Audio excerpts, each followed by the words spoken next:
Keeping Children Safe in Education 2023, Statutory Guidance for Schools and Colleges.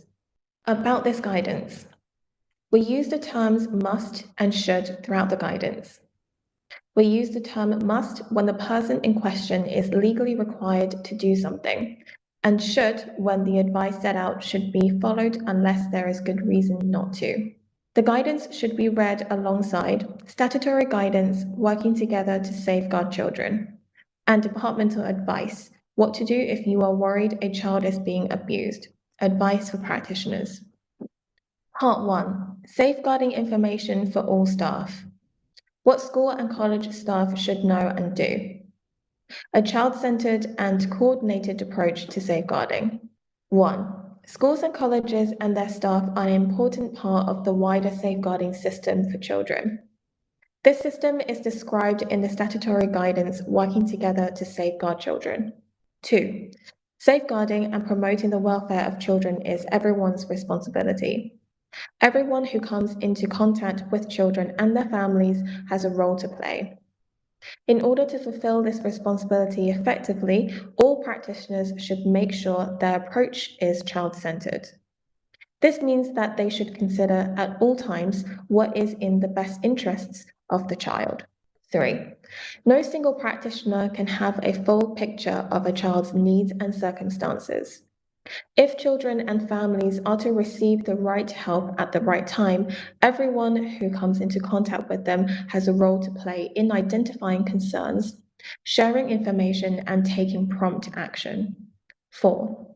Safeguarding and promoting the welfare of children is defined for the purposes of this guidance as protecting children from maltreatment, preventing the impairment of children's mental and physical health or development, ensuring that children grow up in circumstances consistent with the provision of safe and effective care, and taking action to enable all children to have the best outcomes. 5. Children includes everyone under the age of 18. The role of school and college staff. 6. School and college staff are particularly important as they are in a position to identify concerns early, provide help for children, promote children's welfare, and prevent concerns from escalating. 7. All staff have responsibility to provide a safe environment in which children can learn. 8. All staff should be prepared to identify children who may benefit from early help. Early help means providing support as soon as a problem emerges at any point in a child's life, from the foundation years through to the teenage years. 9. Any staff member who has any concerns about a child's welfare should follow the processes set out in paragraphs 51 and to 67. Staff should expect to support social workers and other agencies following any referral. 10. Every school and college should have a designated safeguarding lead who will provide support to staff to carry out their safeguarding duties, and who will liaise closely with other services such as local authority children's social care.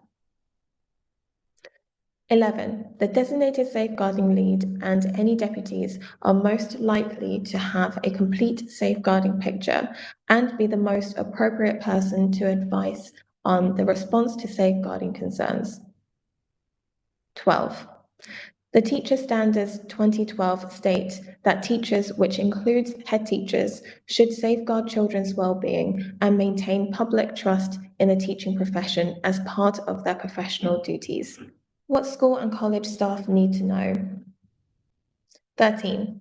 All staff should be aware of systems within their school or college which support safeguarding, and these should be explained to them as part of staff induction. This should include the Child Protection Policy, which should, amongst other things, also include the policy and procedures to deal with child-on-child abuse. Behavior policy, which should include measures to prevent bullying, including cyberbullying, prejudice-based, and discriminatory bullying. Staff behavior policy, sometimes called a code of conduct, which should, amongst other things, include low-level concerns, allegations against staff, and whistleblowing. Safeguarding response to children who are absent from education, particularly on repeat occasions and or prolonged periods. And role of the designated safeguarding lead, including the identity of the designated safeguarding lead and any deputies. Copies of policies and a copy of Part 1 or Annex A, if appropriate, of this document should be provided to all staff at induction. 14. All staff should receive appropriate safeguarding and child protection training, including online safety, which, amongst other things, includes an understanding of the expectations, applicable roles and responsibilities in relation to filtering and monitoring. See paragraph 141 for further information at induction. The training should be regularly updated. In addition, all staff should receive safeguarding and child protection, including online safety updates, for example, via email, e-bulletins, and staff meetings, as required and at least annually to continue to provide them with relevant skills and knowledge to safeguard children effectively. 15. All staff should be aware of their local early help process and understand their role in it.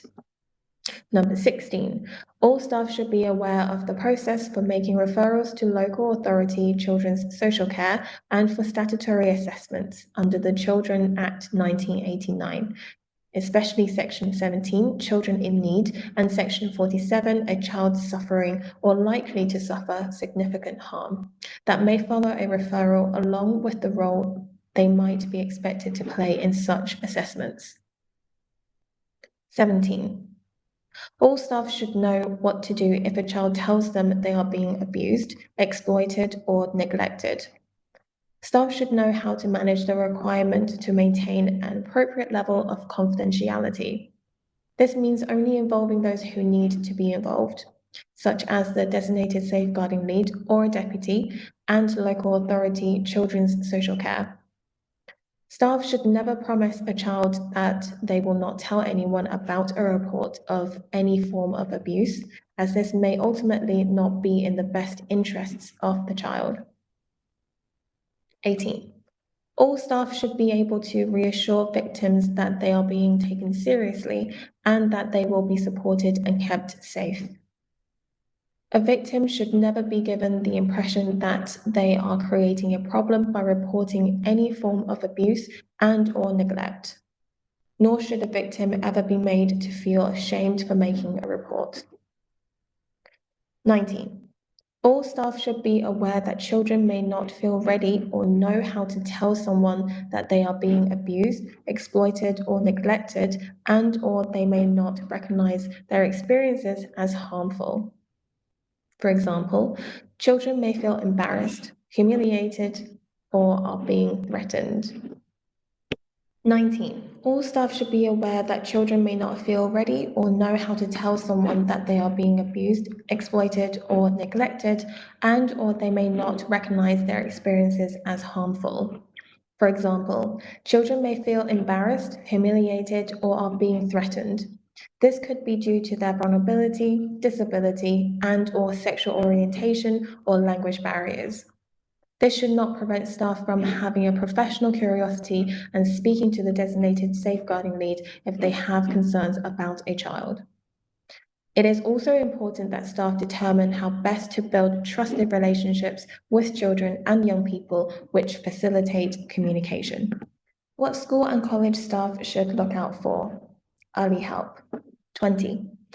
Any child may benefit from early help, but all school and college staff should be particularly alert to the potential need for early help for a child who is disabled or has certain health conditions and has specific additional needs, has special educational needs, whether or not they have a statutory education, health, and care plan, has a mental health need, is a young carer, is showing signs of being drawn into antisocial or criminal behavior, including gang involvement and association with organized crime groups or county lines, is frequently missing, goes missing from care or from home, is at risk of modern slavery, trafficking, sexual or criminal exploitation, is at risk of being radicalized or exploited, has a family member in prison or is affected by parental offending,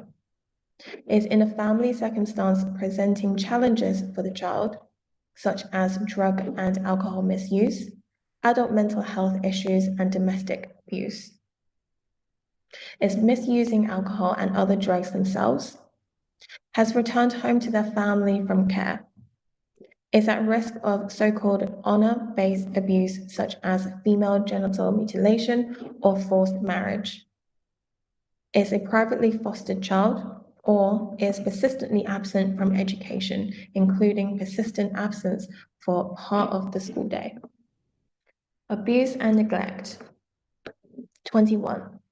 All staff should be aware of indicators of abuse and neglect, understanding that children can be at risk of harm inside and outside of the school or college, inside and outside of home and online. Exercising professional curiosity and knowing what to look for is vital for the early identification of abuse and neglect so that staff are able to identify cases of children who may be in need of help or protection. 22. All school and college staff should be aware that abuse, neglect, and safeguarding issues are rarely standalone events and cannot be covered by one definition or one label alone. In most cases, multiple issues will overlap with one another. 23. All staff, but especially the designated safeguarding lead and deputies, should consider whether children are at risk of abuse or exploitation in situations outside their families. Extrafamilial harms take a variety of different forms, and children can be vulnerable to multiple harms, including but not limited to sexual abuse, including harassment and exploitation, domestic abuse in their own intimate relationships, teenage relationship abuse, criminal exploitation, serious youth violence, county lines, and radicalization. 24. All staff should be aware that technology is a significant component in many safeguarding and well-being issues. Children are at risk of abuse and other risks online as well as face-to-face. In many cases, abuse and other risks will take place concurrently both online and offline. Children can also abuse other children online. This can take the form of abusive, harassing, and misogynist, misandristic messages, the non-consensual sharing of indecent images, especially around chat groups, and the sharing of abusive images and pornography to those who do not want to receive such content. 25. In all cases, if staff are unsure, they should always speak to the designated safeguarding lead or a deputy. Indicators of abuse and neglect. 26. Abuse, a form of maltreatment of a child. Somebody may abuse or neglect a child by inflicting harm or by failing to act to prevent harm. Harm can include ill treatment that is not physical, as well as the impact of witnessing ill treatment of others. This can be particularly relevant, for example, in relation to the impact on children of all forms of domestic abuse. Children may be abused in a family or in an institutional or community setting by those known to them, or, more rarely, by others. Abuse can take place wholly online, or technology may be used to facilitate offline abuse. Children may be abused by an adult or adults, or by another child or children. 27. Physical abuse. A form of abuse which may involve hitting, shaking, throwing, poisoning, burning or scalding, drowning, suffocating, or otherwise causing physical harm to a child. Physical harm may also be caused when a parent or carer fabricates the symptoms of or deliberately induces illness in a child. 28. Emotional abuse. The persistent emotional maltreatment of a child, such as to cause severe and adverse effects on the child's emotional development. It may involve conveying to a child that they are worthless or unloved, inadequate, or valued only insofar as they meet the needs of another person. It may include not giving the child opportunities to express their views, deliberately silencing them or making fun of what they say or how they communicate. It may feature age or developmentally inappropriate expectations being imposed on children. These may include interactions that are beyond a child's developmental capability, as well as overprotection and limitation of exploration and learning, or preventing the child from participating in normal social interaction. It may involve seeing or hearing the ill treatment of another. It may involve serious bullying, including cyberbullying, causing children frequently to feel frightened or in danger. 28. Emotional abuse. The persistent emotional maltreatment of a child, such as to cause severe and adverse effects on the child's emotional development. It may involve conveying to a child that they are worthless or unloved, inadequate, or valued only insofar as they meet the needs of another person. It may include not giving the child opportunities to express their views, deliberately silencing them or making fun of what they say or how they communicate. It may feature age or developmentally inappropriate expectations being imposed on children. These may include interactions that are beyond a child's developmental capability, as well as overprotection and limitation of exploration and learning, or preventing the child from participating in normal social interaction. It may involve seeing or hearing the ill treatment of another. It may involve serious bullying, including cyberbullying, causing children frequently to feel frightened or in danger, or the exploitation or corruption of children. Some level of emotional abuse is involved in all types of maltreatment of a child, although it may occur alone. 29. Sexual abuse involves forcing or enticing a child or young person to take part in sexual activities, not necessarily involving violence, whether or not the child is aware of what is happening. The activities may involve physical contact, including assaulted by penetration, for example, rape or oral sex, or non-penetrative acts such as masturbation, kissing, rubbing, and touching outside of clothing.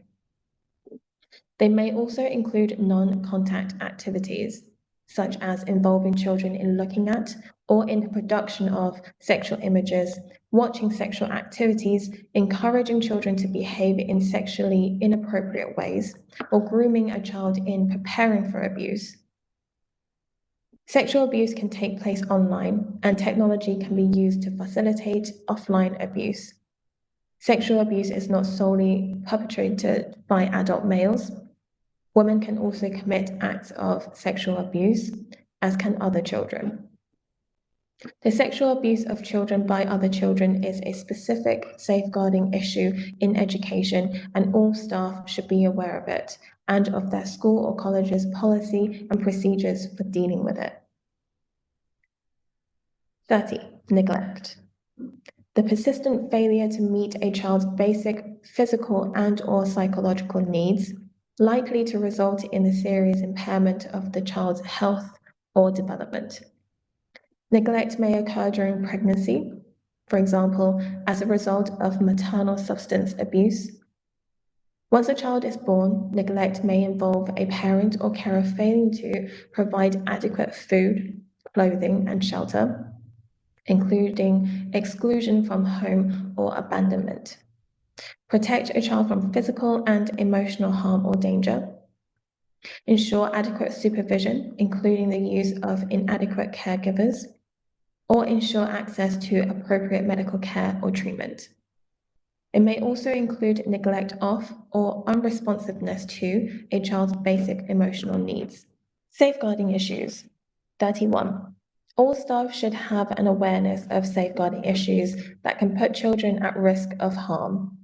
behaviors linked to issues such as drug taking and or alcohol misuse, deliberately missing education, serious violence, including that linked to county lines, radicalization, and consensual and non-consensual sharing of nude and semi-nude images and or videos can be signs that children are at risk.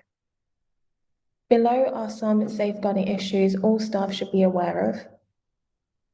Additional information on these safeguarding issues and information on other safeguarding issues is included in Annex B. Child-on-child abuse. 32. All staff should be aware that children can abuse other children, often referred to as child-on-child abuse, and that it can happen both inside and outside of school or college and online. All staff should be clear as to the school's or college's policy and procedures with regard to child-on-child abuse and the important role they have to play in preventing it and responding where they believe a child may be at risk from it. 33. All staff should understand that even if there are no reports in their schools or college, it does not mean it is not happening. It may be the case that it is just not being reported. As such, it is important if staff have any concerns regarding child-on-child abuse, they should speak to their designated safeguarding lead or a deputy. 34. It is essential that all staff understand the importance of challenging inappropriate behaviors between children, many of which are listed below, that are abusive in nature. Downplaying certain behaviors, for example, dismissing sexual harassment as just banter, just having a laugh, part of growing up, or boys being boys, can lead to a culture of unacceptable behaviors, an unsafe environment for children, and in worst case scenarios, a culture that normalizes abuse, leading to children accepting it as normal and not coming forward to report it. 35. Child-on-child abuse is most likely to include, but may not be limited to, bullying, including cyberbullying, prejudice-based, and discriminatory bullying. Abuse in intimate personal relationships between children, sometimes known as teenage relationship abuse. Physical abuse such as hitting, kicking, shaking, biting, hair pulling, or otherwise causing physical harm. This may include an online element which facilitates, threatens, and or encourages physical abuse. Sexual violence, such as rape, assault by penetration, and sexual assault. This may include an online element which facilitates, threatens, and or encourages sexual violence. Sexual harassment, such as sexual comments, remarks, jokes, and online sexual harassment, which may be standalone or part of a broader pattern of abuse. Causing someone to engage in sexual activity without consent, such as forcing someone to strip, touch themselves sexually, or to engage in sexual activity with a third party. Consensual and non-consensual sharing of nude and semi-nude images and or videos, also known as sexting or youth-produced sexual imagery. Upskirting, which typically involves taking a picture under a person's clothing without their permission, with the intention of viewing their genitals or buttocks to obtain sexual gratification, or cause the victim humiliation, distress, or alarm. And initiation, hazing type violence and rituals. This could include activities involving harassment, abuse, or humiliation used as a way of initiating a person into a group and may also include an online element. Child sexual exploitation, SCE, and child criminal exploitation, CCE. 36. Both SCE and CCE are forms of abuse that occur where an individual or group takes advantage of an imbalance in power to coerce, manipulate, or deceive a child into taking part in sexual or criminal activity in exchange for something the victim needs or wants, and or for the financial advantage or increases status of the perpetrator or facilitator, and or through violence or the threat of violence. SCE and CCE can affect children, both male and female, and can include children who have been moved, commonly referred to as trafficking, for the purpose of exploitation. Child criminal exploitation, CCE. 37. Some specific forms of CCE can include children being forced or manipulated into transporting drugs or money through county lines, working in cannabis factories, shoplifting, or pickpocketing. They can also be forced or manipulated into committing vehicle crime or threatening or committing serious violence to others. 38.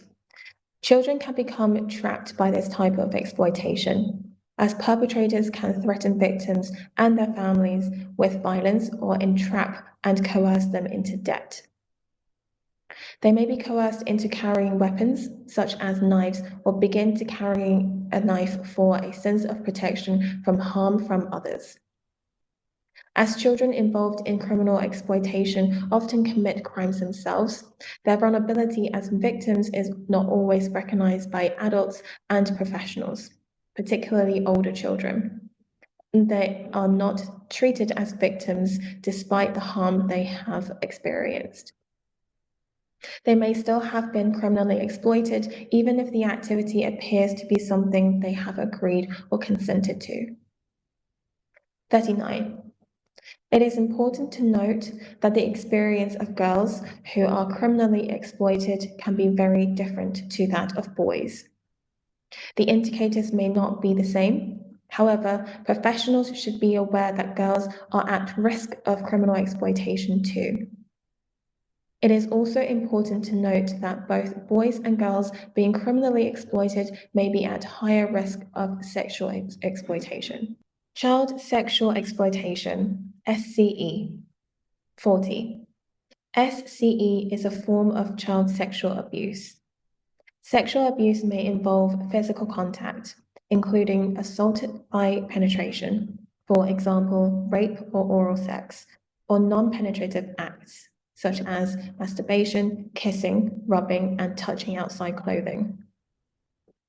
It may involve non-contact activities, such as involving children in the production of sexual images, forcing children to look at sexual images or watch sexual activities, encouraging children to behave in sexually inappropriate ways, or grooming a child in preparation for abuse, including via the internet. 41. SCE can occur over time or be a one-off occurrence and may happen without the child's immediate knowledge, for example, through others sharing videos or images of them on social media. 42. SCE can affect any child who has been coerced into engaging in sexual activities. This includes 16 and 17-year-olds who can legally consent to have sex. Some children may not realize they are being exploited. For example, they believe they are in a genuine romantic relationship. Domestic abuse. 43. Domestic abuse can encompass a wide range of behaviors and may be a single incident or a pattern of incidents. That abuse can be, but is not limited to, psychological, physical, sexual, financial, or emotional. Children can be victims of domestic abuse. They may see, hear, or experience the effects of abuse at home and/or suffer domestic abuse in their own intimate relationships. Teenage relationship abuse. All of which can have a detrimental and long-term impact on their health, well-being, development, and ability to learn. Female genital mutilation, FGM. 44. Whilst all staff should speak to the designated safeguarding lead or deputy with regard to any concerns about female genital mutilation, FGM, there is a specific legal duty on teachers.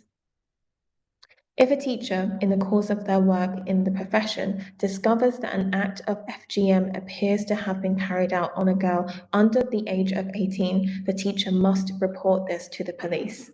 Mental health. 45.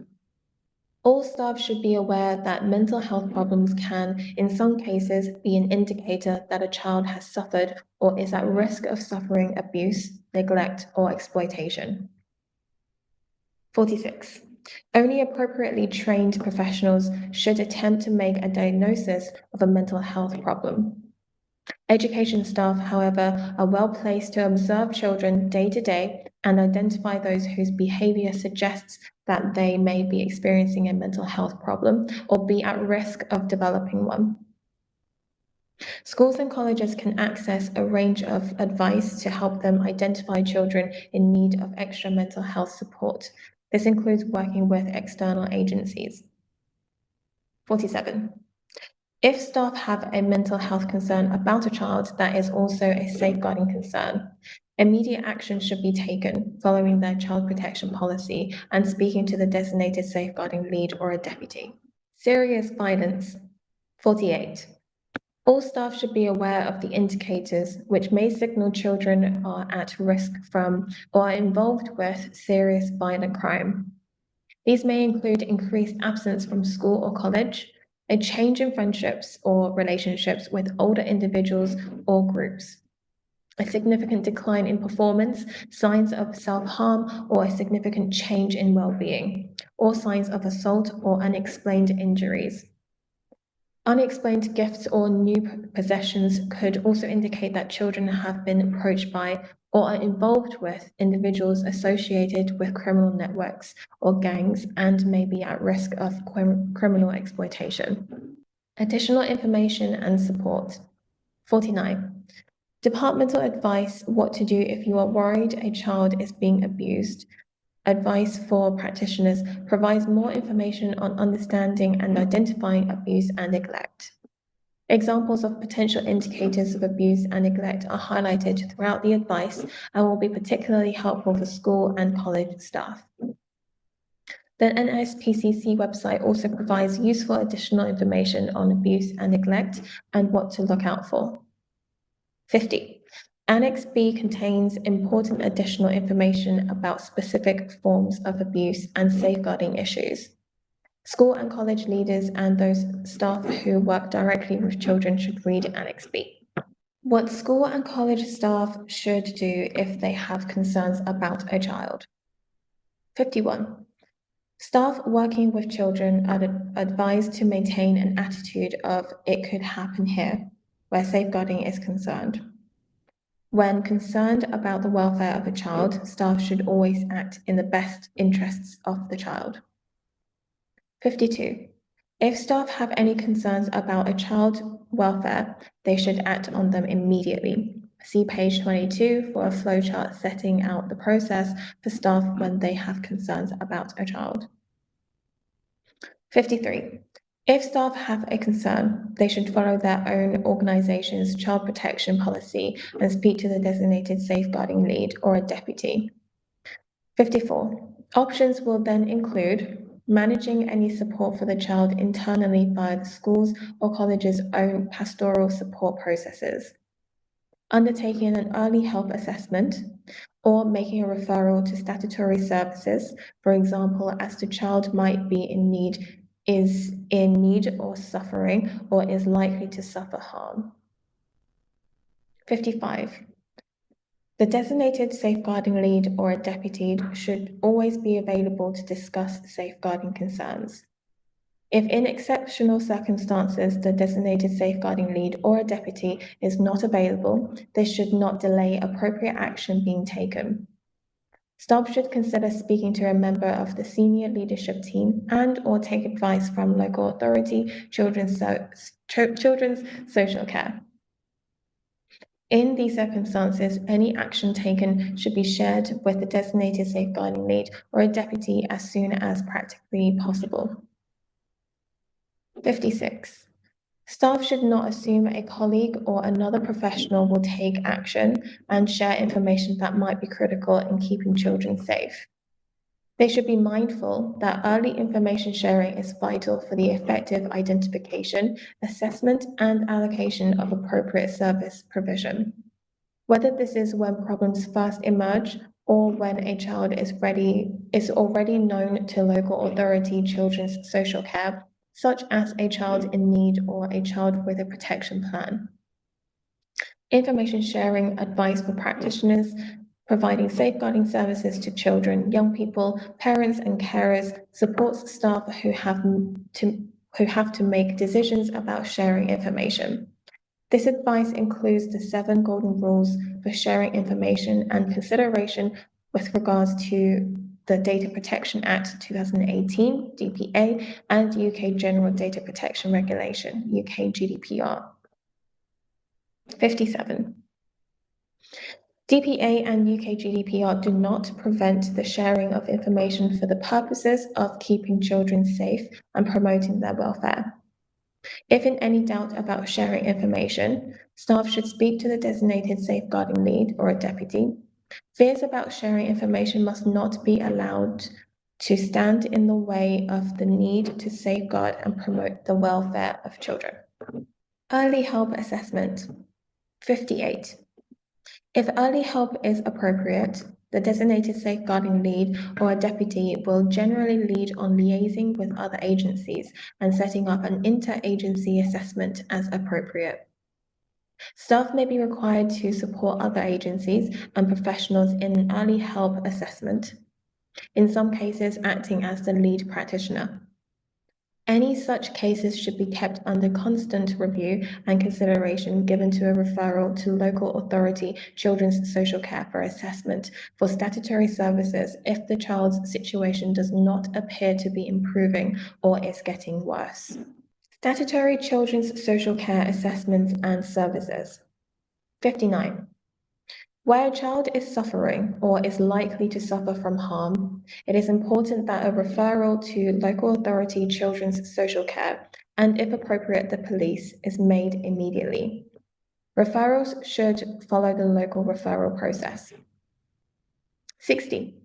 Local authority children's social care assessments should consider where children are being harmed in context outside the home. So it is important that schools and colleges provide as much information as possible as part of the referral process. This will allow any assessment to consider all the available evidence and enable a contextual approach to address such harm. Additional information is available here. Contextual safeguarding. 61. The online tool Report Child Abuse to Your Local Council directs to the relevant local authority children's social care contact number. Children in need. 62. A child in need is defined under the Children Act 1989 as a child who is unlikely to achieve or maintain a reasonable level of health or development, or whose health and development is likely to be significantly or further impaired, without the provision of services, or a child who is disabled. Local authorities are required to provide services for children in need for the purposes of safeguarding and promoting their welfare. Children in need may be assessed under Section 17 of the Children Act 1989.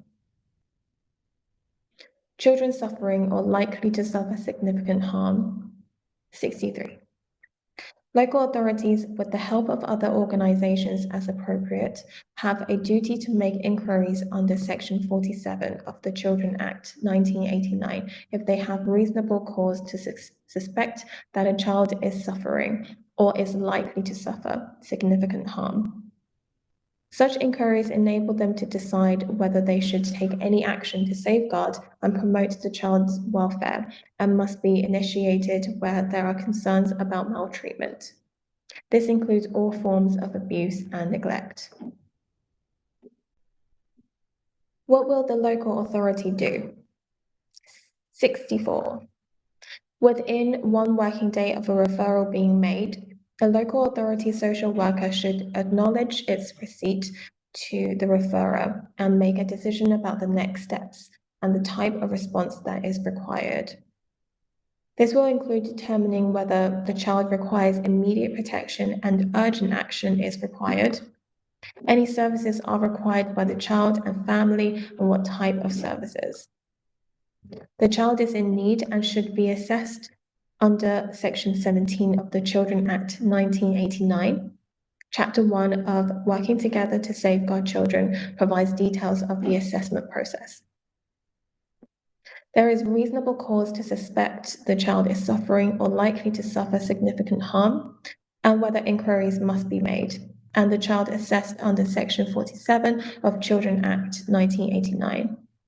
Chapter 1 of Working Together to Safeguard Children provides details of the assessment process, and further specialist assessments are required to help the local authority to decide what further action to take. 65. The referrer should follow up if this information is not forthcoming. 66.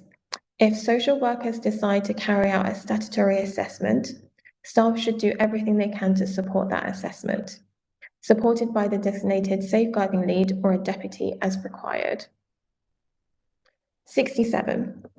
If, after a referral, the child's situation does not appear to be improving, the referrer should consider following local escalation procedures to ensure their concerns have been addressed, and most importantly, that the child's situation improves. Record keeping. 68. All concerns, discussions, and decisions made, and the reasons for those decisions, should be recorded in writing. This will also help if and when responding to any complaints about the way a case has been handled by the school or college. Information should be kept confidential and stored securely. It is good practice to keep concerns and referrals in a separate child protection file for each child. Records should include a clear and comprehensive summary of the concern, details of how the concern was followed up and resolved, and a note of any action taken, decisions reached, and the outcome. 69. If in doubt about recording requirements, staff should discuss with the designated safeguarding lead or a deputy.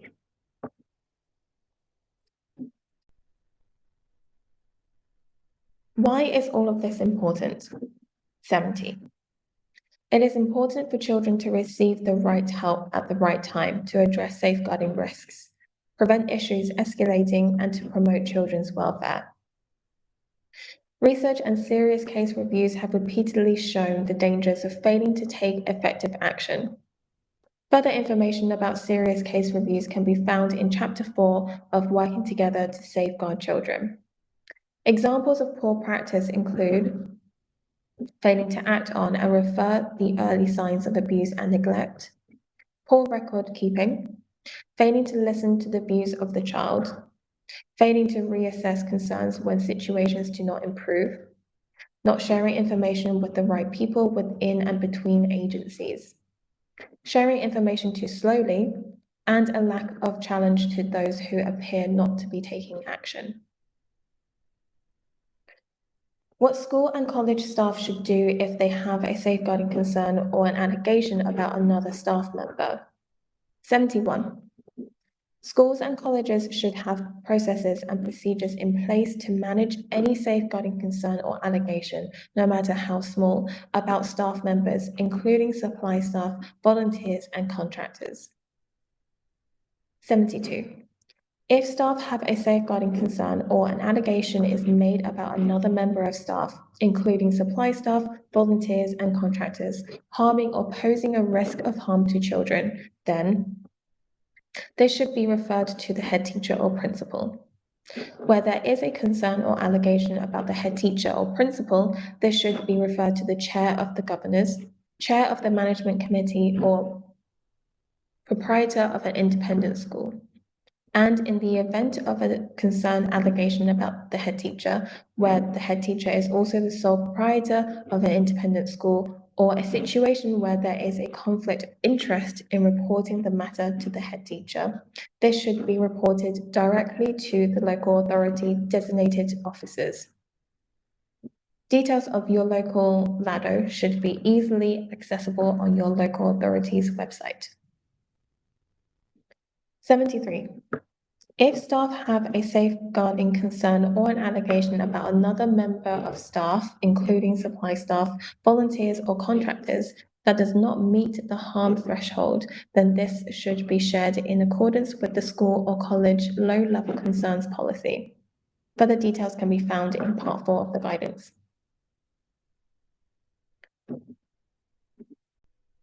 What school or college staff should do if they have concerns about safeguarding practices within the school or college. 74. All staff and volunteers should feel able to raise concerns about poor or unsafe practice and potential failures in the schools or colleges' safeguarding regime and know that such concerns will be taken seriously by the senior leadership team. 75. Appropriate whistleblowing procedures should be put in place for such concerns to be raised with the schools or college's senior leadership team. 76. Where a staff member feels unable to raise an issue with their employer or feels that their genuine concerns are not being addressed, other whistleblowing channels are open to them. General guidance on whistleblowing can be found via Advice on Whistleblowing. The NSPCC's What You Can Do to Report Abuse dedicated helpline is available as an alternative route for staff who do not feel able to raise concerns regarding child protection failures internally or have concerns about the way a concern is being handled by their school or college. Staff can call 0800 028 0285. Line is available from 8 a.m. to 8 p.m. Monday to Friday, and email help@nspcc.org.uk.